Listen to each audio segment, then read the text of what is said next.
It's a pretty simple question.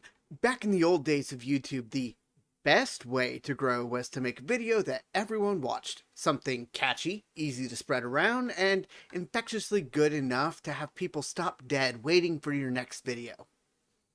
At least, that's what people thought. The reality of it is that no matter the case, virality isn't a good thing.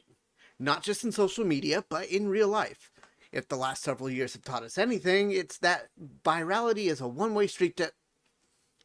You know what? We probably shouldn't talk about that. But I still want this video to take off to hopefully prove a point. So, how do we go viral? Just a quick aside before we get into the video proper. For this experiment to actually work, I need you to share this video with at least one friend or family member who will watch the video. All right? They have to actually be able to watch it. That's how things spread in the first place. So just go ahead and sneeze this video on over to someone else. Do you do that? Good? Yeah? All right. Let's get into it. At first glance, virality on social media is an extremely different animal to going viral in the most literal of meanings. One is exploiting psychological and social behaviors to effectuate the spread of an idea, meme, or video, and the other is exploiting psychological and social behaviors to effectuate the spread of an infectious disease. They're basically the same thing, at least for us. Social species, like ourselves, are much more likely to spread ideas and diseases rapidly in comparison to non-social animals, like gamers. It's actually how these behaviors are exploited in the name of virality that differ between the two. The first hurdle to clear is detection. Whereas a virus doesn't want to be detected. Look at me ascribing intent to something that doesn't have any ability to think at all. Being detected is the most important thing to viral spread on social media.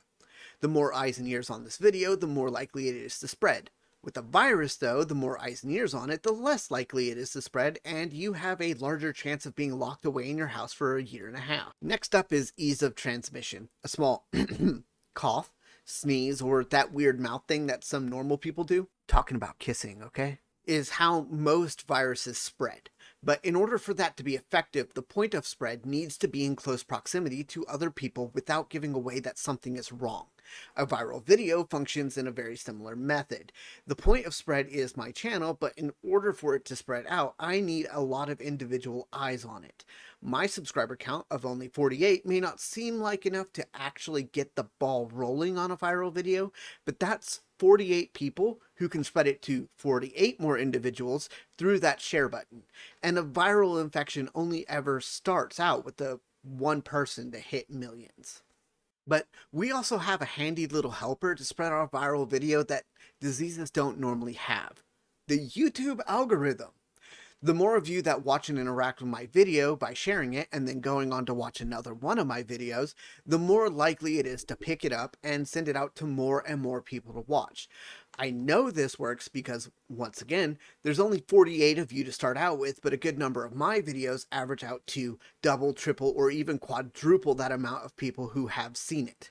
And it's not unprecedented for that to go even further. You don't think that channels like Smosh, Game Theory, or Fred, which is dating me, took off purely by people sharing a single video of theirs, do you? Of course not.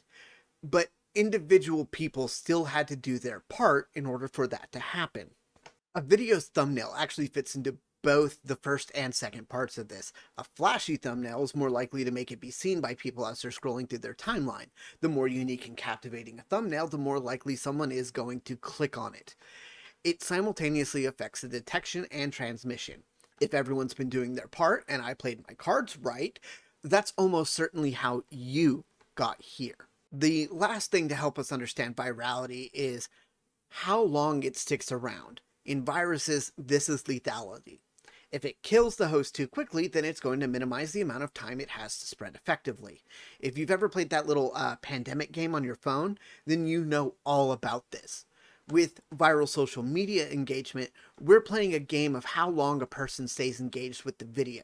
If the video is too long, people are going to lose interest in the video and click away to go watch something else.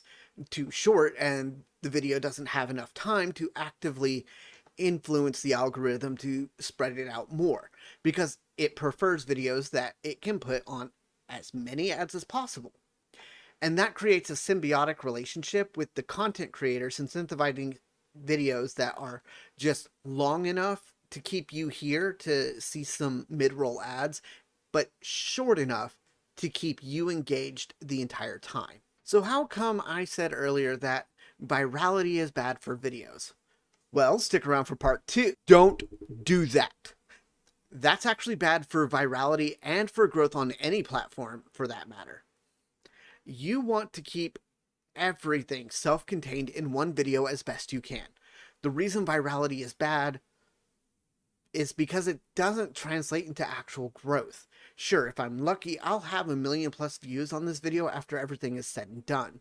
But that 1 million views doesn't translate to new subscribers, in much the same way that rapid expansion of a virus makes it more likely to be detected and less likely to stick around for a long time.